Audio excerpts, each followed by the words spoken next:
Genesis chapter 31. Jacob flees from Laban. Jacob heard that Laban's sons were saying, Jacob has taken everything our father owned and has gained all his wealth from what belonged to our father. And Jacob noticed that Laban's attitude toward him was not what it had been.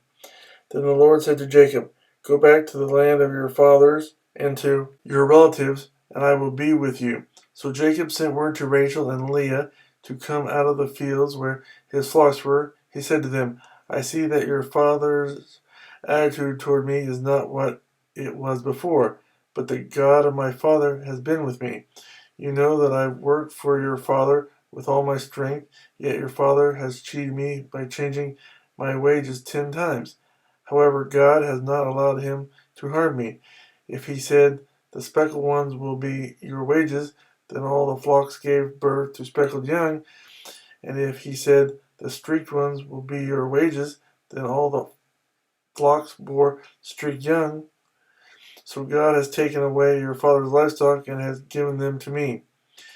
In breeding season, I once had a dream in which I looked up and saw that the male goats mating with the flock were streaked, speckled, or spotted. The angel of God said to me in the dream, Jacob. I answered, Here I am. And he said, Look up and see that all the male goats mating with the flocks are streaked, speckled, or spotted, for I have seen all that Laban has been doing to you. I am the God of Bethel, where you anointed a pillar and where you made a vow to me. Now leave this land at once and go back to your native land. Then Rachel and Leah replied, Do we still have any share in the inheritance of our father's estate? Does he not regard us as foreigners? Not only has he sold us, but he has used up what was paid for us. Surely all the wealth that God took away from our father belongs to us and our children. So do whatever God has told you. Then Jacob put his children and his wives on camels, and he drove all his livestock ahead of him, along with all the goods he had accumulated in Paddan Aram, to go to his father Isaac in the land of Canaan. When Laban had gone to shear his sheep, Rachel stole her father's household gods. Moreover, Jacob deceived Laban the Amorine by not telling him he was running away. So he fled with all he had, and crossing the river, he headed for the hill country of Gilead. Laban pursues Jacob. On the third day, Laban was told that Jacob had fled, taking his relatives with him. He pursued Jacob for 7 days and caught up with him in the hill country of Gilead. Then God came to Laban the Amorine in a dream at night and said to him, Be careful not to say anything to Jacob, either good or bad. Jacob had pitched his tent in the hill country of Gilead when Laban overtook him, and Laban and his relatives camped there too. Then Laban said to Jacob, What have you done? You've deceived me, and you've carried off my daughters like captives in war. Why did you run off secretly and deceive me? Why didn't you tell me, so I could send you away with joy and singing to the music of tambourines and harps? You didn't even let me kiss my grandchildren and my daughters goodbye. You have done a foolish thing. I have the power to harm you. But last night the God of your father said to me, Be careful not to say anything to Jacob, either good or bad.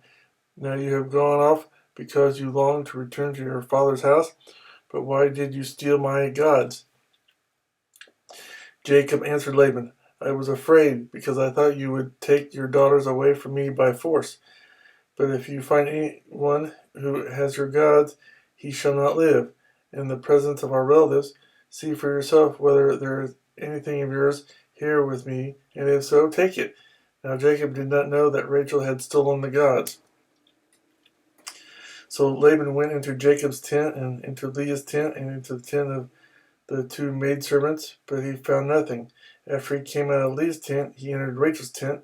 Now Rachel had taken the household gods and put them inside her camel's saddle, and was sitting on them. Laban searched through everything in the tent, but found nothing.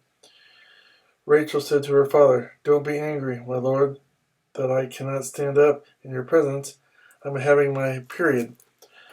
So he searched, but could not find the household gods. Jacob was angry and took Laban to task. What is my crime? He asked Laban. What sin have I committed, that you hunt me down? Now that you have searched through all my goods. What have you found that belongs to your household? Put it here in front of your relatives and mine, and let them judge between the two of us. I have been with you for 20 years now. Your sheep and goats have not miscarried, nor have I eaten rams from your flocks. I did not bring you animals torn by wild beasts. I bore the loss myself, and you demanded payment from me for whatever was stolen by day or night. This was my situation. The heat consumed me in the daytime and the cold at night, and sheep fled from my eyes. It was like this for the 20 years I was in your household. I worked for you 14 years for your 2 daughters and 6 years for your flocks, and you changed my wages 10 times. If the God of my father, the God of Abraham, and the fear of Isaac had not been with me, you would surely have sent me away empty-handed. But God has seen my hardship and the toil of my hands, and last night he rebuked you. Laban answered Jacob, the women are my daughters, the children are my children, and the flocks are my flocks.